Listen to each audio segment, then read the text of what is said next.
Hello viewers, জাগো নিউজের Facebook লাইভে আপনাদের স্বাগত জানাচ্ছি। আমি সোহান মাহমুদ। আজকে আপনাদেরকে নিয়ে এসেছি চাঁপাইনবাবগঞ্জের শিবগঞ্জ উপজেলার চৌকা সীমান্তে। এখানে পাশাপাশি মূলত চৌকা এবং কিরঞ্জগঞ্জ সীমান্ত। এই সীমান্তেই মূলত কালকে বেলা প্রায় 12:30 থেকে উত্তেজনা বিরাজ করছে। এই উত্তেজনা বিরাজ করার মূল কারণ হিসেবে স্থানীয়রা বলছেন, গতকালকে প্রায় বেলা 12টার দিকে বিএসএফ প্রায় 600 ভারতীয় নাগরিককে নিয়ে বাংলাদেশের অভ্যন্তরে ঢুকে পড়েন।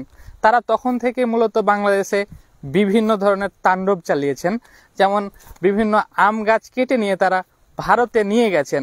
এমনকি বাংলাদেশি যে ফসলগুলো ছিল তারা বিভিন্নভাবে নষ্ট করেছেন, যেমন গমের ক্ষেত ছিল, এমনকি বড়য়ের ডালও তারা কেটে নিয়ে গেছেন। কালকে থেকে বিকাল পর্যন্ত এই সংঘর্ষ চলমান ছিল। বিকেলের দিকে তারা টিয়ার গ্যাস নিক্ষেপ করেছে, এমনকি তারা ককটেল মেরেছে বাংলাদেশিদের ওপর।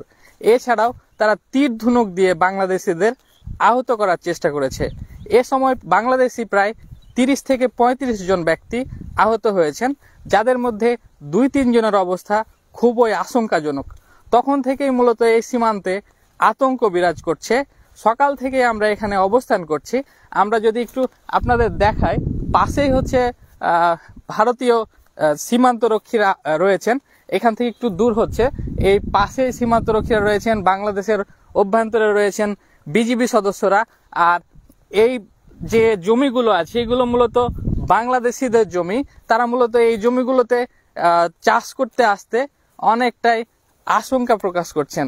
এক কথায় তারা আতঙ্কিত। আমার সঙ্গে কয়েকজন চাষি এখানে রয়েছেন। তারা মূলত ভোর 5টার দিকে এখানে বিভিন্ন কার্যক্রমের জন্য আসেন, তবে আজকে তারা কিছুটা আতঙ্কিত, এই জন্য এ সময়ে আসছেন। এখন প্রায় 11টার কাছাকাছি বাজে। এ সময়ে তারা এসে বিভিন্ন ধরনের কাজ করছেন। তারা আমাদেরকে জানিয়েছেন, বেশ কিছুদিন ধরেই এই সীমান্ত লাগোয়া এলাকায় কাঁটাতারের বেড়া নির্মাণকে কেন্দ্র করে উত্তেজনা বিরাজ করছে। আমরা কয়েকজন এখানে চাষি রয়েছে, তাদের সাথে কথা বলবো। আচ্ছা চাচা, একটু চাচা, এই যে এই সীমান্ত কালকে থেকে উত্তেজনা বিরাজ করছে, এর কারণ কি হিসেবে আপনারা দেখছেন? এবং আজকে সকাল থেকে মূলত এখানে থমথমে একটা পরিবেশ।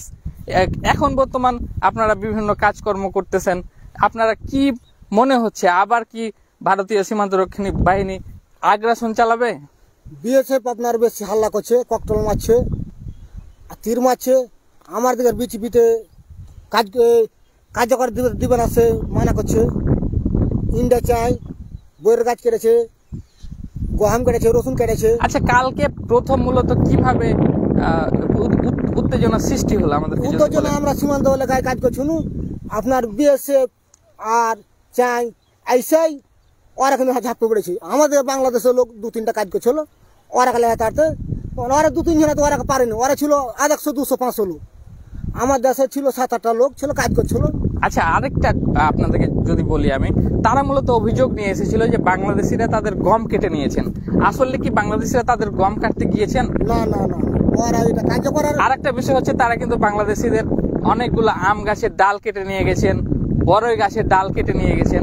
এই যে তারা নিয়ে চলে গেলেন, বাংলাদেশিরা যখন বাধা দিল তখন কেমন পরিস্থিতির সৃষ্টি হয়েছিল? তখন আপনার ওরা ককটেল মারলে, গম মারলে, ওরা বাংলাদেশের বিজেপিতে এবার মানা করছে, সব সময় মানা করছে। আর এরাই কিন্তু যাওয়ালে হুমকি মারছে, আমাদের পরে লোক হলো বাংলাদেশের, এরা কিন্তু যাওয়ালে হুমকি মারছে। আচ্ছা, কালকে মূলত তারা কিভাবে বাংলাদেশের আমার ওপরে কাজ করা লেগেছে। আচ্ছা আচ্ছা আচ্ছা, বাংলাদেশিরা কি পরিমাণ লোকজন আহত হয়েছিলেন, কতজন হবে? এটা আপনার আমার 5-6টা শুনেছি, বিএসএফ বিডের হাতে লেগেছে। আর এটা আমরা শুনেছি, ওগুলো কি হয়েছে আপনার বলতাম। আর সকাল থেকে সীমান্তের পরিস্থিতি কি? সীমান্তে আর ওরা বিএসএফ মোতায়েন আছে, আর বাংলাদেশের লোক 2-4টা আছে। সকাল থেকে থমথমে পরিস্থিতি। দর্শক, সকাল থেকে আমরা এই সীমান্তে অবস্থান করছি। আমাদের আশেপাশে কৃষকরা বিভিন্ন কাজকর্ম করতেছেন। এই কৃষকরা জানিয়েছেন সকাল থেকে থমথমে পরিস্থিতি বিরাজ করছে, আর আমরা এসে তাই দেখেছি। এই ছিল চাঁপাইনবাবগঞ্জের চৌকা সীমান্ত থেকে সর্বশেষ পরিস্থিতি।